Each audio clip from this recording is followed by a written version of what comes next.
Patricia Heilman is in the studio with us today. She is a nominee for the Athena Award this year. The Leaders Circle will be on September 27th at the Indiana Country Club.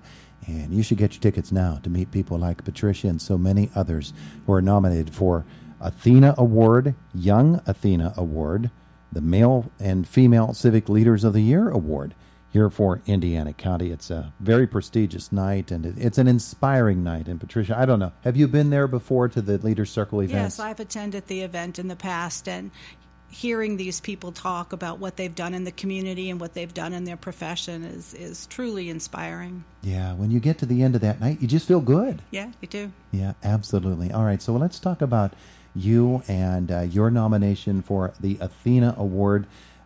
It must feel very good to you to know that even though you're not looking for recognition, people recognize that there are people here in Indiana County working very hard on behalf of so many others.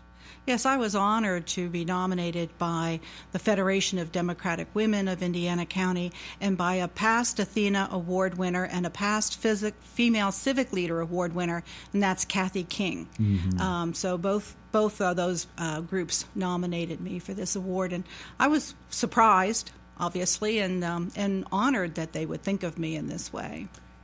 IUP journalism professor. You have the opportunity to work with young women, of course, who are your students, and young women about the campus. It's always been a passion of yours, working with them and sort of opening their eyes to the possibilities that they have in their lives. Yes, I was the only female tenure-track faculty member in that department for almost 24 years.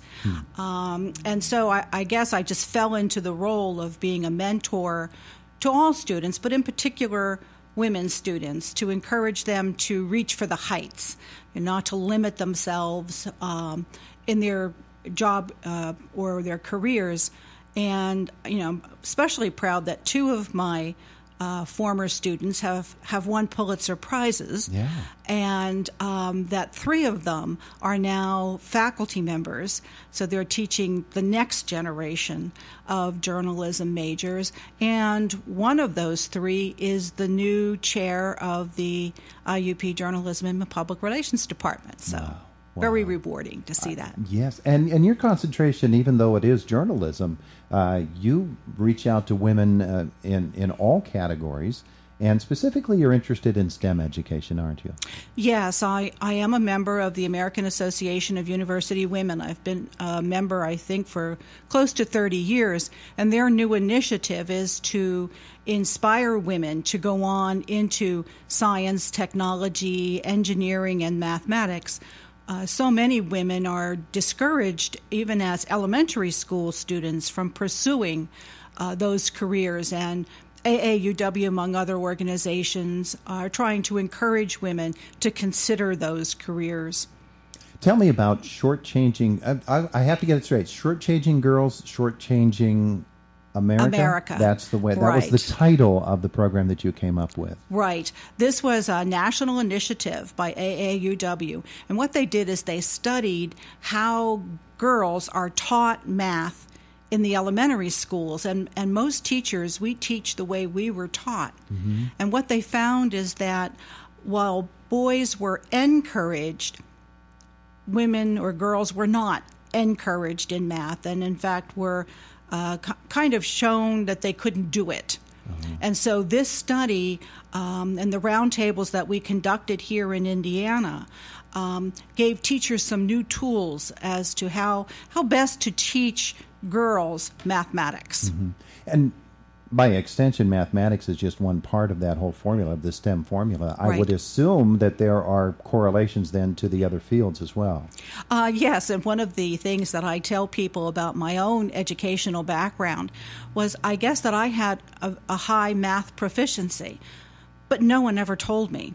Oh. And it wasn't until I was married that I found out that I had my husband's going to kill me for this, higher math board scores mm-hmm. than my husband, who was an engineer. Yeah. And my brother, who became an engineer. Mm-hmm. And I said, well, why didn't anyone ever tell me that I had mathematical proficiency? Yeah. Not that I would have chosen it, but I might have explored it a little bit more. So that was a large part of STEM and Shortchanging Girls, Shortchanging America, is to make sure that we let girls know that all fields are open to them.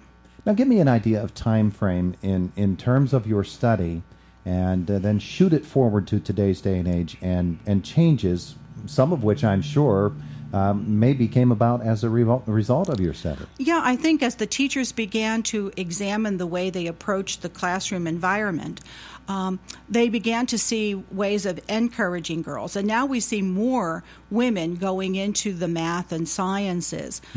When I was chair of the journalism department, for example, I had a freshman come in, and I looked at her board scores, and she had great verbal scores. We would have been very happy to keep her in journalism. But she had phenomenal math scores. Back when it was 1,600, 800 math, 800 verbal, she had 770 in math. So I called her into the office and I said, "Did anyone ever tell you that you have math proficiency?" And she said, "No." And I said, "Well, how did you do in your math courses in school?" And she goes, "Well, I got A's." I said, "But no one ever told you that you had great math proficiency?" And she said, "No." So I said, "Look," I said, "I'm not chasing you out of journalism by any stretch, but I want to encourage you to take a few math courses to see if that may be a better fit for you." So I called the chair of the math department, who said, "We don't have any majors over here who have that high of a board score." So he talked to her, and she ended up taking a few applied mathematics courses and ended up changing her major to applied mathematics. But that's an example of people just recognizing that somebody, may have a great proficiency in math or in the sciences, and all they might need is a little encouragement. So you were the Pat Heilman that you needed to have for you when you went to college. That's exactly right. I said, I wish somebody had done that for me years ago. Yeah, and for you then, that advocacy for young ladies and that ability to mentor them and maybe steer them in a direction that they hadn't even thought of, or to just at least open up the idea to them, is something that has helped you to guide people in a number of different lives. You also have a heart for women who aren't exactly college age, but who have tremendous potential in not only work-related fields, but all over life as well. Oh, yeah. I mean, we have so many opportunities to encourage women, for example, just lately, to run for office. Women who maybe never even thought of themselves as going into politics.